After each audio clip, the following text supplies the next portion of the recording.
Bonjour et bienvenue sur Acuité. Le rapport de la SFO 2012 est consacré à la presbytie. À cette occasion, les laboratoires de contactologie sont nombreux à lancer des lentilles multifocales ou progressives. Le docteur Catherine Père, présidente de la SFO ALC, vous dit tout sur ce mode de correction.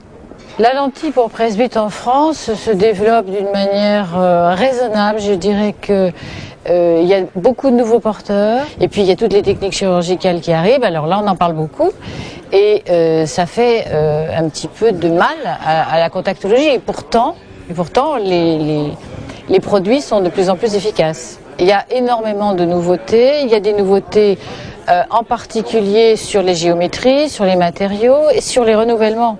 C'est-à-dire qu'il y a 2 lentilles nouvelles qui vont sortir en renouvellement journalier, ce qui est quand même un gros avantage. Et on atteint des niveaux de 90% de satisfaction avec nos lentilles. Au niveau des géométries et des résultats optiques, pour l'instant, on est quand même vraiment au niveau des lunettes.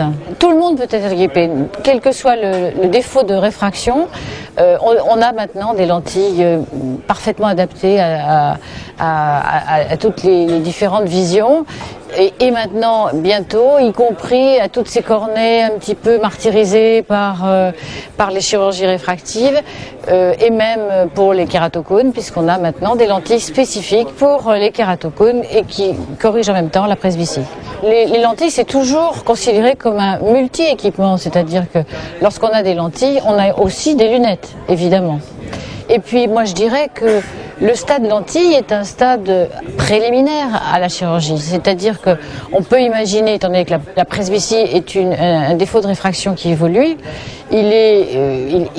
la chirurgie est quelque chose de statique.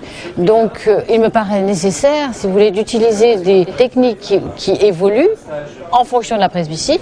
Et lorsque la presbytie est relativement stabilisée, on peut alors éventuellement passer à la chirurgie. Sans risque. Il faudrait mobiliser les médias pour faire connaître, ensuite mobiliser les ophtalmos pour qu'ils apprennent, et ceux qui ne savent pas, qu'ils laissent faire aux autres.